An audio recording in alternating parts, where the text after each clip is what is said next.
Sherilyn.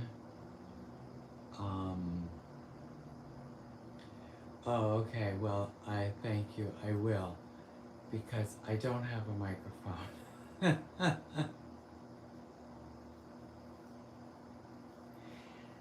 Hello everyone. Hi, Harry. Um, I don't have a microphone, so um, hopefully everyone can hear me. Oh, thank you, Jeffrey. Um, yes, I've been meaning to do these lives um, more often.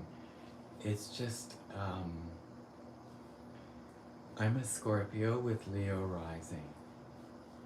First of all, complete nightmare. Besides that, it's, you know, I'm like Garbo and Marilyn. a strange combination in ways. I want to be private, and I believe in mystery, you know. Like, I'm not into behind the scenes. Every time I've had to be involved in behind the scenes stuff, I don't like it.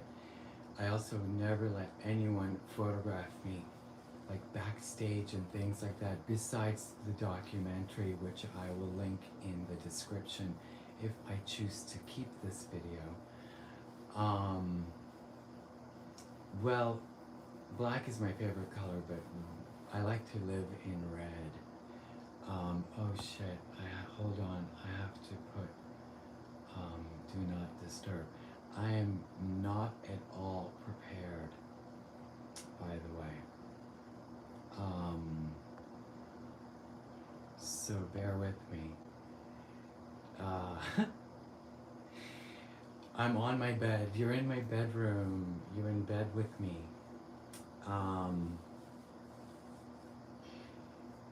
So I always say, if this bed could talk, it would get arrested. All right, so I thought to first, I mean, I don't think this video in particular, but I think all of my videos should have trigger warnings, because a lot of my life is traumatic, and like even some of the fun stories have not fun things in them. So you know, what did I just say? Trauma warning? I don't even. So I have PTSD, and I'm in a full PTSD event because of current events. So there is that topic. I am not interested in discussing current events. I thought I have tons of stories, and there's a cute story I can tell today. But I thought a fun way to start these weird lives, which I'm completely unprepared for, is to choose a ring. Here are some of my favorite rings, right? And which ring should I wear? Is this like a good live trick? Or like activity? This. I mean, if you're gonna watch a live with me, what do you expect? Drama, makeup, and should I wear the red ring? Is that what you're saying? I have two. There's the big red one, and then there's the little deco ruby red one. So, well, Liberace was a huge inspiration, but mine are bigger. Mine will always be bigger. They might be fake, but they're still bigger. All right, so we've got one person. The small red ring? Okay. So I do have two hands. Um, okay, there's the small red ring, and you can look at it. It's very pretty. See? Can you see that? It's a Art Deco. Um, I don't know how to hold it. The small red one. Okay, so one person commented which ring I should wear out of all of these rings. Okay. Great participation, everyone. Thank you. Miss Carrot, oh, of course, the giant marquee. Okay, there, now we're talking. This is one of my designs. I should have cleaned her. All right, yes, okay, the marquee is on, and the red ring is on. So two people are happy. Thank you for the participation.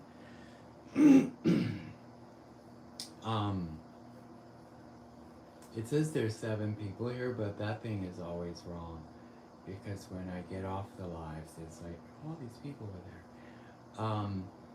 Okay, so yes, album. I recorded most of the album. It was nearly done, and then everything that could possibly go wrong went wrong.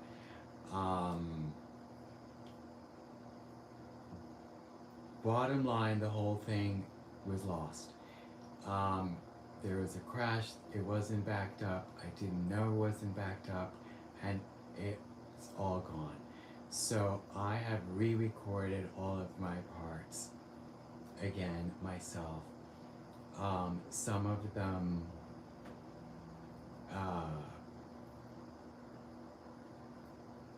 taking 100 takes of certain parts because I'm a perfectionist. So now I'm in the process of having the backing tracks remade, and then I will have it mixed and mastered once all those pieces are back together. So that's what's happening with that. The fundraiser is still ongoing. I'm very close to the goal. I don't dare. I mean, a lot of people contributed, and I did have it all, and I did all the work, and it's all gone. So yay. That's what's happening there. You can Venmo, Cash App, PayPal, all those things. TikTok. Why am I getting texts? I put it on Do Not Disturb.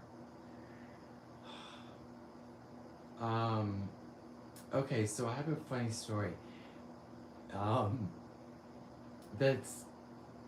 Trigger warning, that's the word. This one doesn't need a trigger warning. This is a very funny and humbling story. So, it was 2004, and I got called to audition for the David Letterman show. And I'd just been playing like 3 years at this point.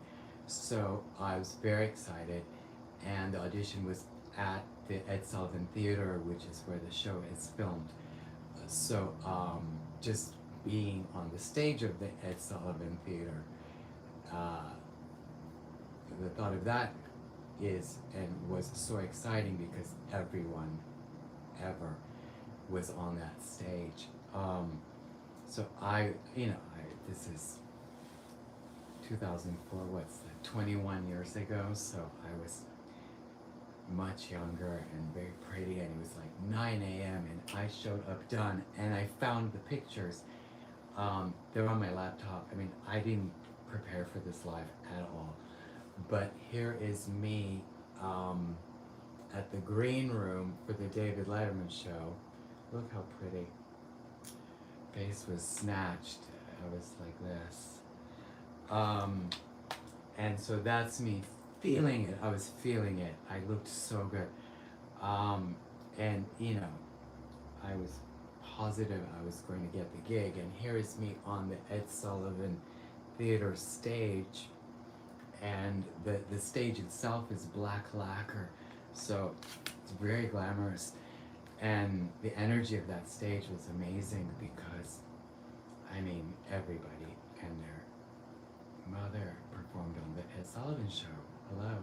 The Beatles, Elvis, everybody. So I found out it was for a skit they had at the time, which was called like, Is It Real? Or something like that. Thank you, Ken. I can't see, so I can't see people's names. I am very old. Thank you. There's a blur filter on here. Thanks to YouTube. Alright, so the show is called like Is It Real or something. Not the show, the skit on the Letterman show. So I arrived, I had this woman with me pretending to be my manager because I've never had a manager. So everyone was very nice. I was in the green room, and so I'm sitting in the green room. I was in the Mugler, flawless, and a woman comes in dressed as a hobo clown. Like bad, you know, intentionally bad makeup, the nose, frown, like water balloon boobs that were super low in a tore up costume. And she was, you know, the other person auditioning for this skit. So, I immediately was like, oh my God, what a disaster this woman is. And I felt so sorry for her. And she was very nervous, and she's like, oh gosh, am I auditioning with you? And oh my God, you're so beautiful, blah, blah, blah, blah. And I was like, oh, hello. And, you know, I was really nice to her. I felt bad. She's, you know, I'm thinking, this poor thing has to audition with me. Oh my God. So I'm really nice to her. I'm nice to everybody unless you give me shade. And so we're small talking, and she says, can I do my act for you? I'm really nervous. And I said, sure. So she had a tape machine. It is 2004, she had a tape player. And she put on this tape, which was the Queen of the Night aria, the aria from Queen of the Night. And her act was she lip sank to this aria while running around and, like goofing and more or less making fun of the aria or using it, as a joke. Which is ironic because then I ended up playing that aria in my documentary, which I'll link below. And she did it well. She lip sank it well, and she ran all over the stage. And again, I'm feeling so bad for her. So I was like, gosh, she's never gonna get this gig over me. I'm amazing and beautiful. So we did our audition. My audition was great. I played the Star Trek theme. And everyone was amazed, and she did her act. People were kind of like, ugh. And I said goodbye to her, and I went home very confident, forgot all about it. And even though I very much dislike David Letterman, because he's been so rude to at least two artists that I revere, one being Cher, the other one being Ima Sumac, oh, and Nina Hagen. He was horribly rude to all three of them. Excuse me. And I never liked him. I found him crude and not funny. Anyway, I would watch the show, you know. I put on the Letterman one night. They said, here's that skit. And out came the hobo clown lady with her water balloon tits. Oops, can I say that on YouTube? With her water balloon breastises swinging all over that stage, lip syncing Queen of the Night. She got the gig. And I burst out laughing. I was so humbled and turned out. Life turned me out so fierce with this. with this experience, because I was feeling myself so fierce. And you know, it's funny, you know, I've lived long enough to have pretty good hindsight. And hopefully I'm evolving. Whenever I felt too cute, life has let me have it. And this was one of them. And I'm a good sport because I've had a very difficult life. And I've had to laugh a lot of it, you know, after 75 other emotions. I've had to laugh away a lot of stuff. But I thought this was a cute story because it's not, there's no triggers. Yes, Nina looked so good on Letterman. She's never looked better. I don't know who or why people keep asking me these questions. Ska music fan? Yes, I grew up going to ska and hardcore shows. I'm 57, I'm Gen X. I saw every band, I've seen everybody, I've hung out with everybody, I met everybody, and I can drop names like you don't know. I can drop names like a stack of plates at a Greek restaurant. Yasu! Alright, so that's a cute story, and I even found the pictures for them. You know, on the fly. So please subscribe to this channel. I don't have enough views to monetize it. It's becoming more and more difficult for me to perform live and to function at the moment. I am high functioning, but as I said, I was born in Iran. If you don't know, watch my documentary. It's on the YouTube page. I'll link it below. I went through this revolution in the 70s. I have major PTSD, which is now not only triggered, but it is heightened. And there's a new layer to it.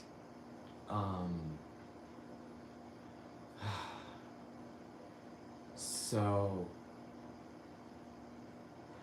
I'm recording, you know, I'm trying to connect with people like right now online and trying to grow this YouTube channel. There is fools on this YouTube sitting there talking about absolute nonsense with millions of people viewing them. Anything anyone can do to help me get this page monetized, and then I can get microphones and stuff and perform live. I spent so much money getting lighting for these YouTube lives, and I'm not using any of them. I'm just using the ambient light in my room because it's softer. I mean, there's weird shadows because there's a lamp here, but it's my Blanche Dubois lighting. If anyone has any questions or comments, please ask and or comment now because I will be ending the live stream soon. I guess, almost half an hour isn't so bad. So if there are any questions or comments, I have to train myself to look at the weird camera dot on the phone and not myself. This is me looking at myself, that's me looking at the camera, which is very weird because it's the corner of my phone. No one has questions? Is anyone even there? Oh, Lord. Okay. So, since there's no questions or comments, thank you everyone for, or anyone that's here.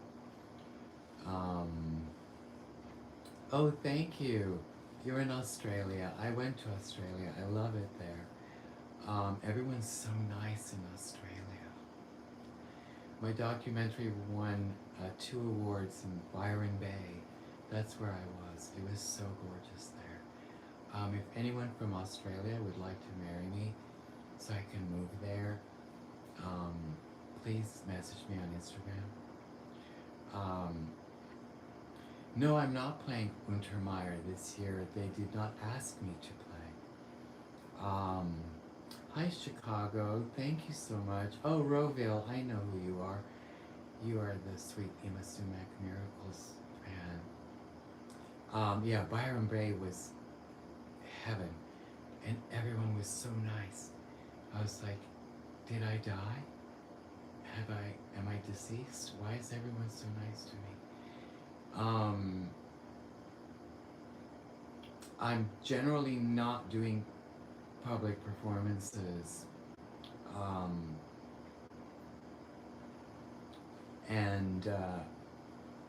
Yeah, my nerves can't take it right now. I'm doing private shows only. So glad to hear you speak on your experiences. Really enjoyed stepping in. Thank you, RMM. Like I said in the beginning, it's a weird push and pull for me to be mysterious and private and also share. I know, especially sharing trauma and the fact that I'm, going through difficulties processing what's happening, I assume that does help somebody just to know they're not alone. I'm just like a bunch of filtered pictures on Instagram, that's not helping anyone. I know the music is. That's why I'm trying to finish this album. My God, it's been like 10 months. Honestly, anyway, everything happens for a reason, right? You haven't seen the longer necklace? Oh, this is the Armenian cross. This is a cross from Armenia, which happens to have a pagan symbol in the middle, and it's got these wings. It's a traditional Armenian cross, and I got it at Echmiadzin Cathedral, which is one of the major ones. And all these major cathedrals in Armenia were built on top of pagan temples, so that ground is very charged. So that's why I bought this cross there. Thank you. Oh, thank you. I love Galaxina. It's not going anywhere because I have no management and no PR. Thank you. It is. It looks like, I don't know, I can't get that close to the camera, but it looks like a anchor as well. It's got like, even though I'm baptized and, born into a Christian family. I do not identify as Christian. However, I do believe in Jesus Christ as an enlightened being, one of several, just to be clear. The other one being Ananda Mayima, whose picture is right there on my wall. She's the only female, recognized female Hindu enlightened being and saint type figure. Okay, everyone. I'm on all the socials, you know, follow, support, do all that. If you have money, please send it. The GoFundMe's there. Stream my music. I'm trying to get this album out. My work is done. I'm waiting for other people to come through again. And then I'll be back to do more lives, maybe not on a Sunday. Thank you so much for your time. Thank you, Kenny. Oh, I can't see anything. Mwah. Thank you, everyone, for decades of support, literally. You don't know how much it means to me. You're all I have. You're all I have. I'm like Marilyn, but not famous. I love you, Carrot. Nice talking to you. Carrot is my oldest friend in the whole world. We've been friends since we were 13. I can't exist without her. Okay. Bye, everyone. I don't know how to get out of here. Let me out. Good night, Harry. Thank you. Everyone follow Harry, listen to his music. And Carrot, Miss Carrot, has a store in Hudson. She makes incredible handmade, ethical, hemp, gorgeous, hand-painted art clothing. Okay, bye. Mwah.